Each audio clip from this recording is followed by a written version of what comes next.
Through my practice, I've always been trying to get higher or attain another level of artistic ability,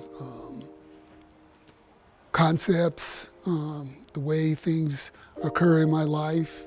I'm always trying to go higher than where I was before. So that's going up. That's going like climbing a mountain. I don't think I'm finished. I think I'm always in the process of ascending. My name is Floyd Tunson, born and raised in Denver, Colorado.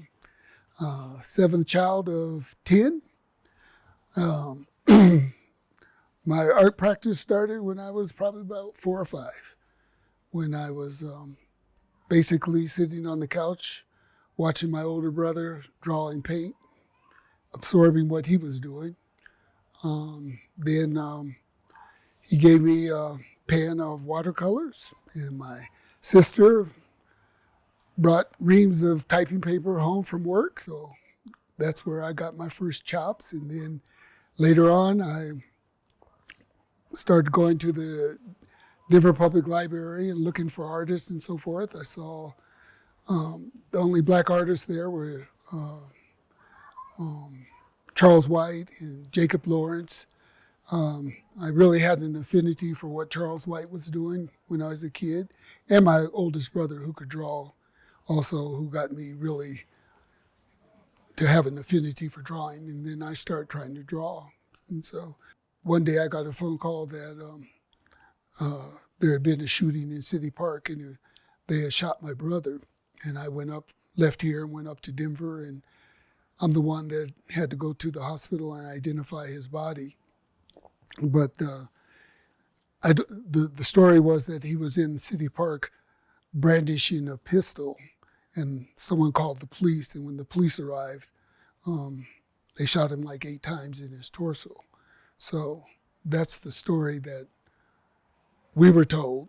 Then when I went to go identify the body, the detective asked me, did I have any questions? And I just asked him the same questions as, was he brandishing a gun, and where's the gun? He said he couldn't answer that question. And the doctors also conveyed that had he lived, he would have been really disabled because of the wounds that he had. So it was almost like a blessing in disguise that he did die, but it was traumatic for my whole family. We sat out on our porch the night of the shooting, and Denver police helicopters were flying over our house all night, basically, and just driving my mother insane, and we had to call one of the, Wilma Webb, actually, who was on the council, to get the police to stop flying the helicopters over the house, because they thought that we were going to riot or we were going to do something very violent because of the police shooting of a black individual in Denver. I think the same themes run through my work from the beginning until now. All the social injustice, being a black person, being a black artist, you encounter all the injustices of society constantly living in the United States, economically, educationally, in all kinds of ways.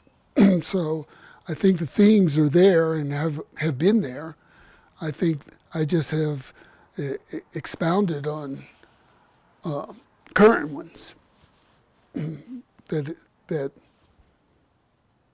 permeate in your person where you have to do something about it, When I was doing the Haitian dream boats, I had so many boats, they were all in there while I was working on them in here, they had to be put aside and so forth. Yeah, that started after they were having the wet foot, dry foot policy, where if you could make it to the United States and get your foot on land, you could be here, but they never let the Haitians make it to land. So that's why I call them dream boats, because they never actually made it here, They turned all the Haitians away, but anybody else who made it here had, they could go through the immigration process.